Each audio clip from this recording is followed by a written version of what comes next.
सा कुल 2307 वर्ग किलोमीटर में फैला हुआ 3,36,000 लोगों की आबादी वाला एक छोटा सा नवगठित जिला, जो आम छोटे शहरों की तरह अपने दीर्घता और प्रगति की ओर तेजी से बढ़ रहा है। गौरेला पिंडरा मरवाही जंगल, नदी और पर्वतों से सुशोभित शहर न केवल प्राकृतिक सौंदर्य के लिए विख्यात है, अपितु यहाँ के लोगों के अच्छे व्यक्तित्व के लिए भी प्रसिद्ध है। यहाँ के लोगों का जीवन मां नर्मदा के जल की तरह सरल एवं शांतिपूर्ण रूप से प्रवाह हो रहा है। कई नए प्रकार के आधारिक संरचना, सार्वजनिक सुविधाएं, सशक्त रूप से कानून का पालन और नए तरीके से सुरक्षा व्यवस्थाओं से बीते कुछ दिनों में हमारा परिचय हुआ है। पर हर अच्छी चीज की कोई कीमत जरूर होती है, और वो कहते हैं ना कि ऊपरी सुंदरता बनाए रखने के लिए आंतरिक कठिनाइयां सहनी पड़ती हैं। ठीक उसी प्रकार विभिन्न प्रकारों के जघन्य अपराधों का आगमन भी हमारे शहर में हो गया है। चलिए आपको कुछ बताता हूं। 16 दिसंबर 2012, याद है वो दिन? दिल्ली में एक ऐसी घटना घटित हुई जिसने पूरे देश में आक्रोश भर दिया। उस घटना ने हम बच्चों पर भी विशेष प्रभाव डाला और साथ ही साथ हमें यह भी सिखला दिया कि मोमबत्तियां केवल खुशियों में नहीं जलाई जाती। इस घटना से मानो देश में ऐसी लहर उठी कि जो देश से यौन शोषण नाम का शब्द ही उजाड़ कर रख दे।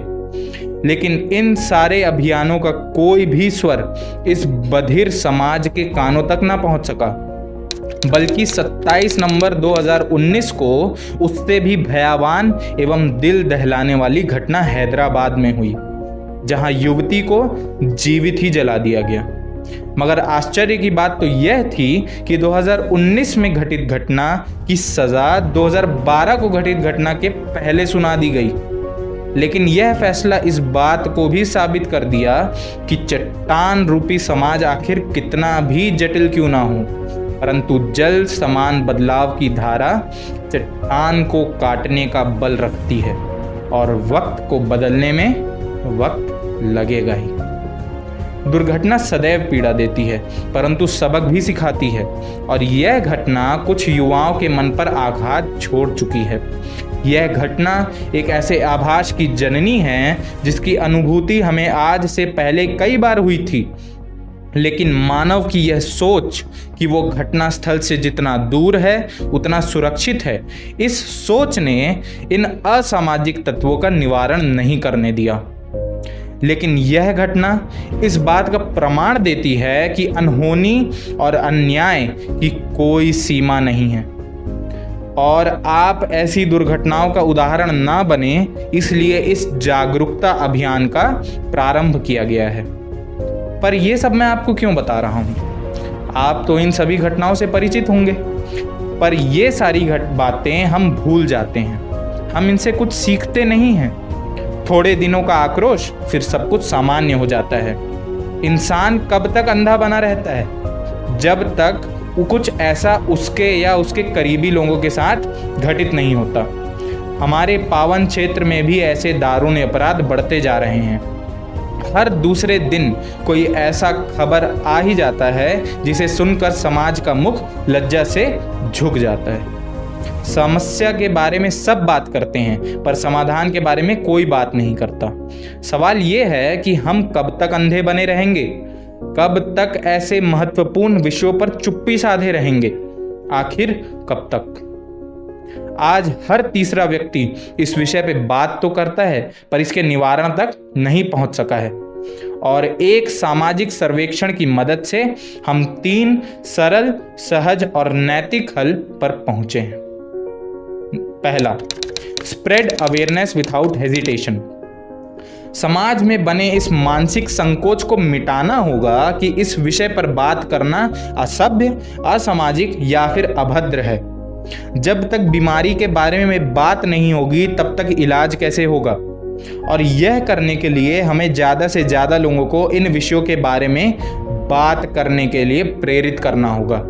शुरुआत अपने घर से करें। खतरे के प्रति जागरूक रहना ही उससे बचने की ओर पहला कदम है। दूसरा, educate the children through communities. हम सब ने यह किस्से सुने हैं कि किस तरह भारत की क्रांति में छोटे छोटे सामाजिक संगठनों ने अहम भूमिका निभाई थी।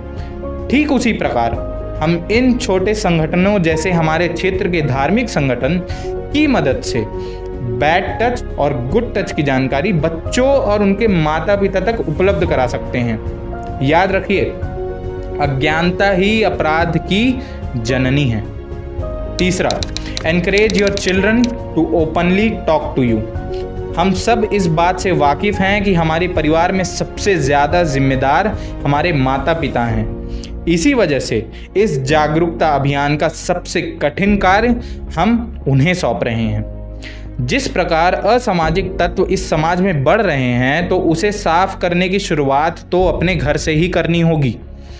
और हमारा बड़े जनों से अनुरोध है कि आप अपने घर पर ऐसा माहौल बनाए रखें कि बच्चे कुछ बातें बताने में संकोच ना करें, क्योंकि अपराध करने से बड़ा गुनाह अपराध छुपाना है। अगर आपको ऐसा लगता है कि यह बातें आपको पहले से मालूम थी, तो सवाल ये बनता है, इतना सब कुछ जानकर भी क्या आपने कुछ किया? सिर्फ ज्ञान रखने से कुछ नहीं होता, कर्म करना भी ज़रूरी है। अगर आपके पास और कोई समाधान है तो कृपया उसे आप सबके साथ शेयर करें। हमारा हर एक पीढ़ी के साथ कुछ कुछ अनुरोध है और हमारा मानना है कि आप सब इस पर अमल करेंगे, क्योंकि अंग्रेजी में एक कहावत है, Everyone will die in the end, so it is better to live with a purpose। इसका अर्थ है कि अंत में तो सब मरेंगे ही, एक उद्देश्य के साथ जीना बेहतर है। और एक पंक्ति के साथ ही मैं आप सबसे विदा लूंगा, बस रह जाएगी तो आशा जो हमने आप सबसे की है। ग्रंथों में हमारे महाशक्तिशाली नारी है, एक आदिशक्ति त्रिदेवों पर भारी है। हमारे समाज की सोच ही अत्याचारी है, इस समाज को बदलने की अब हमारी बारी है। धन्यवाद।